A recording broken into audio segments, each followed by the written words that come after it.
How's it going, everyone? Welcome to the live stream. We hope you are having a great time so far with our summit. My name is Ben Goffredson. I head up Snowflake's startup program. Part of that gig is working with a lot of cool startups. I'm joined by my colleague, my friend Sven, who runs a startup that fits that description. So to start things out, Sven, thanks for joining. Would love to hear about yourself in semanthaai. Well, first and foremost, thanks for having us, Ben. Awesome venue here. I love it. About myself, I studied computer science, and after that, more or less veered into the path of doing research in that area. We ended up doing stuff like vector spaces, graphs, and everything else, and which ended up being my PhD in AI.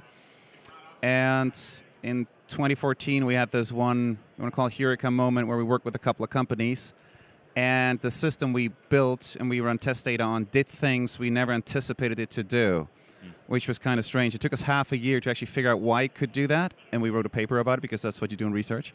And that was one of those, just check mark in the back of your brain, go like this, you could be onto something.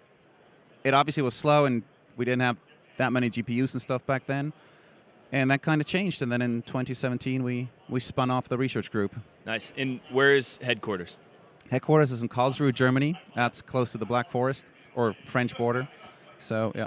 Got it. And as exciting of a pull as Snowflake Summit is, you're not here just to see the week. Can you tell the audience what brought Samantha out? Well, we're actually here for the Startup Challenge, right? We're one of the top 3 startups that you guys picked in the, let's call it Snowflake realm, to work with you guys. And we're super excited to be part of that. And we're actually trying to win this tomorrow and see what happens. Yeah, just off in the horizon, we can see the stage where that finale is going to go down tomorrow. So we're really excited about that too.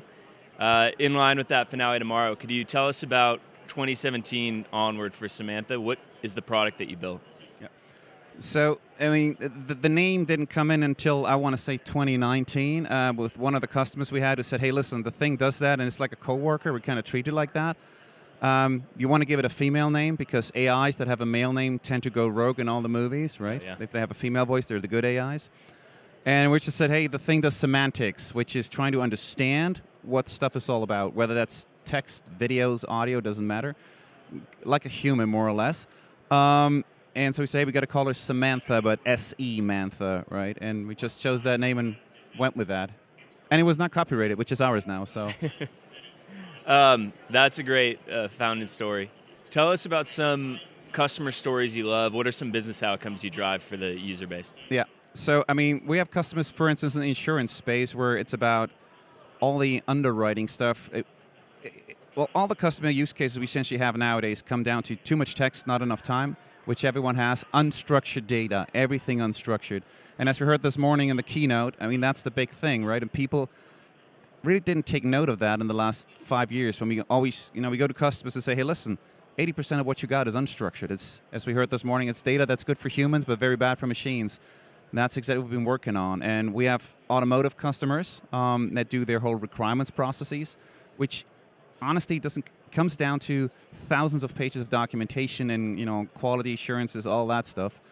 And that's the one thing. And then we have partners, we got Big Four, large GSIs who do things with their customer that we sometimes don't even know because we're not supposed to see that. Yeah. So it's about getting that insight from the 80% of unstructured data. Correct. Or like when we say, there's probably something every human could do, right? I mean, one of the favorite examples we use when someone says, what do you do exactly? We say, here is a whole bunch of constitutions from all the countries out there. Can you please find the parts where it says men and women are equal, or whatever the phrase might be, and in obviously different national languages and different choices of words.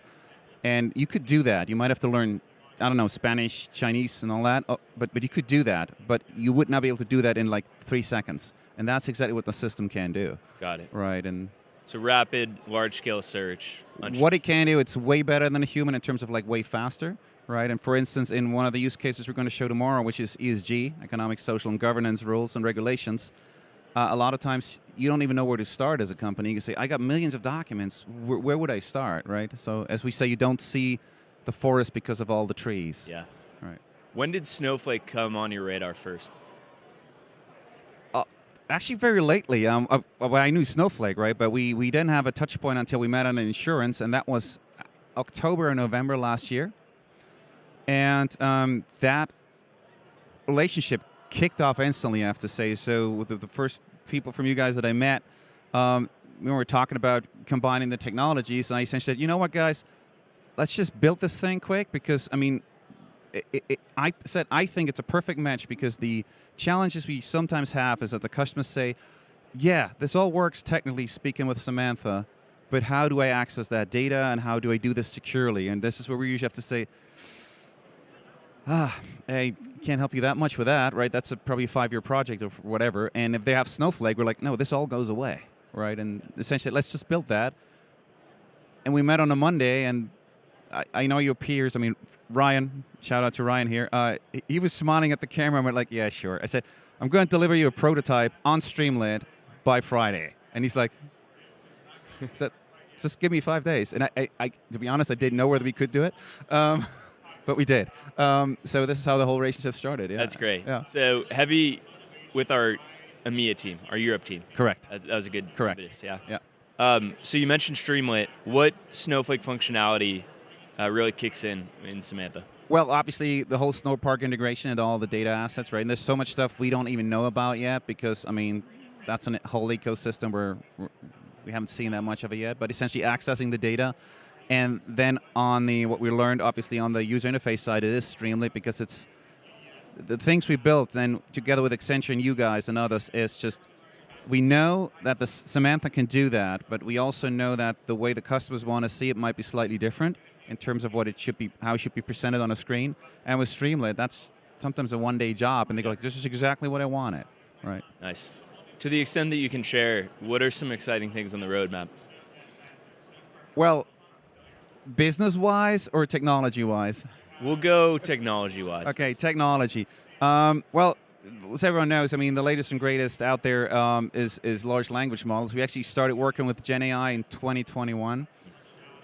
We combined neural networks, graphs, and everything else in 2017. Back then, it was, people thought, first of which we were crazy.